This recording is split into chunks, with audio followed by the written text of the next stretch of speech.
अगर आपको कोई भी इश्यू आ रहा है तो आप E10 पर स्विच कर सकते हैं। अगर आप ठीक से मैनुअल पढ़े तो कंप्लीटली ओनर का रिस्क पर ही आप E20 पेट्रोल को यूज किया जा सकता है। एथेनॉल को अगर आप फ्यूल की तरह यूज करते हैं तो कुछ चीजें आपको ध्यान पर रखना चाहिए। फर्स्ट ऑफ ऑल, एथेनॉल पानी को अब्सॉर्ब करता है, मतलब पानी को खींचता है। अगर जो एटमॉस्फेयर पर एथेनॉल है वहां पर पानी का कंटेंट है तो उस पानी को अब्सॉर्ब करता है। इसलिए जहां पर एथेनॉल रखा गया है, ट्रांसपोर्टेशन करते समय या पेट्रोल पंप पर स्टोरेज करते समय आपके कार के अंदर इन सब जगह पर टाइट क्लोजर है, इसे आपको चेक करना चाहिए। धीरे ही सही लॉन्ग टाइम पर देखा जाए तो पानी को एथेनॉल अब्सॉर्ब करता है। जो फ्यूल टैंक है उसका सबसे नीचे का लेयर पानी का ही होगा। अब ये जो पानी हो सकता है आपका जो इंजन पर भी पंप हो जाए, यहाँ पर सीरियस कॉम्प्लिकेशंस हो सकता है आपका इंजन को। इसलिए जो एटमॉस्फेयर पर आप एथेनॉल को कीप करते हैं वो एयर टाइट एब्सोल्युटली होना चाहिए। प्रोडक्शन साइड से ट्रांसपोर्ट करते करते जो पेट्रोल पंप पर स्टोर करते हैं और आपको गाड़ी पर डालते हैं, इन सारे जगह पर एथेनॉल को पानी के कॉन्टैक्ट पर आने से रोकना चाहिए।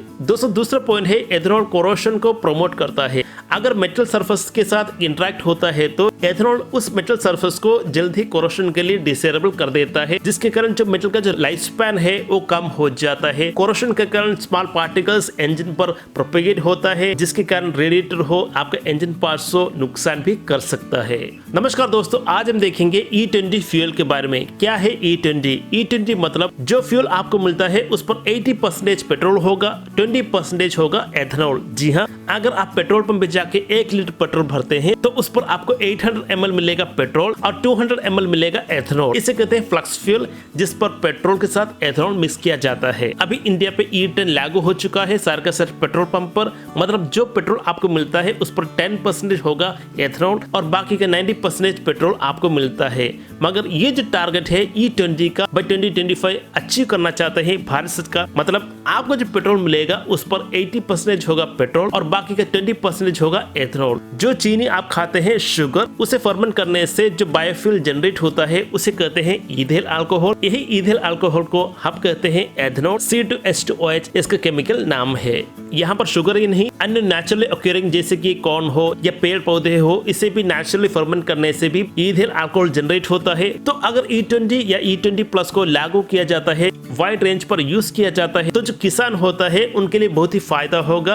क्योंकि वो ज्यादा से ज्यादा शुगर केन प्रोड्यूस कर पाएंगे। वो अच्छी दाम पर बेच सकते हैं, ज्यादा से डिमांड होगा, खाने के लिए भी प्रोड्यूस होगा, उसके साथ साथ एथेनॉल प्रोड्यूस करने के लिए भी यही शुगर केन को यूज किया जाएगा। एथेनॉल को अगर फ्यूल की तरफ से यूज करते हैं तो सबसे बढ़िया एडवांटेज है ये लेस पोल्यूटेंट है। जी हाँ, पोल्यूशन बहुत ही कम होता है अगर आप एथेनॉल यूज करते हैं तो। नॉर्मल पेट्रोल हो, डीजल हो इत्यादि जो पेट्रोलियम प्रोडक्ट्स होता है, इससे ज्यादा से ज्यादा कार्बन कंटेंट प्रोड्यूस होता है जो बहुत ही पोल्यूशन क्रिएट करता है। मगर अगर आप एथेनॉल यूज करते हैं तो इस पर जो पोल्यूशन है बहुत ही लो लेवल का है। एक और बात है, जो प्रोडक्शन कॉस्ट होता है, एथेनॉल प्रोड्यूस करने का जो कॉस्ट होता है, ये बहुत ही कम है as compare to the petroleum products. कम दाम पर आप एथेनॉल को प्रोड्यूस कर पाएंगे, मगर जो एफिशिएंसी है ऑलमोस्ट सेम है। पेट्रोलियम प्रोडक्ट जितना ही एफिशिएंट होगा यही एथेनॉल।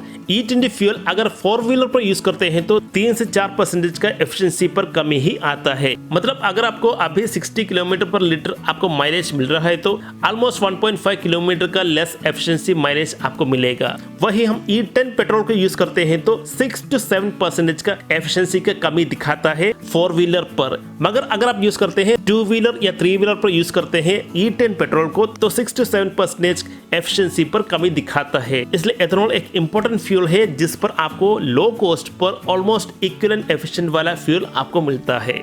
अगर देखा जाए तो कौन कौन सा गाड़ी पर E20 का जो इंजन है प्रोवाइड किया गया है, मतलब E20 फ्यूल आप किन किन गाड़ी पर यूज करते हैं, इसका आंसर है जो कभी गाड़ी 2023 के बाद निकाला गया है, फॉर एग्जाम्पल Hyundai के वर्ना हो, क्रेटा हो, अल्काज़ार हो, इस तरह का जो गाड़ी का यूजर मैनुअल आप पढ़कर देखिए, उस पर लिखा गया है E20 पेट्रोल आप यूज कर सकते हैं। अगर आपको कोई भी इश्यू आ रहा है तो आप E10 पर स्विच कर सकते हैं। अगर आप ठीक से मैनुअल पढ़े तो कंप्लीटली ओनर का रिस्क पर ही आप E20 पेट्रोल को यूज किया जा सकता है। इसलिए जो कोई भी गाड़ी आप परचेस करना चाहते हैं 2023 पर, उसका जो यूजर मैनुअल पर अगर E20 का यूसेज लिखा गया है तो ही उस पर E20 का पेट्रोल आप डालें। तो दोस्तों इतना पॉइंट्स आप ध्यान पे रखिएगा। ये इंश्योर कीजिए जो पेट्रोल आप भर रहे हैं आपका गाड़ी पर उस पर एथेनॉल का कंटेंट कितना है। अभी वाइड रेंज पर E10 इंप्लीमेंट किया गया है, अवेलेबल है।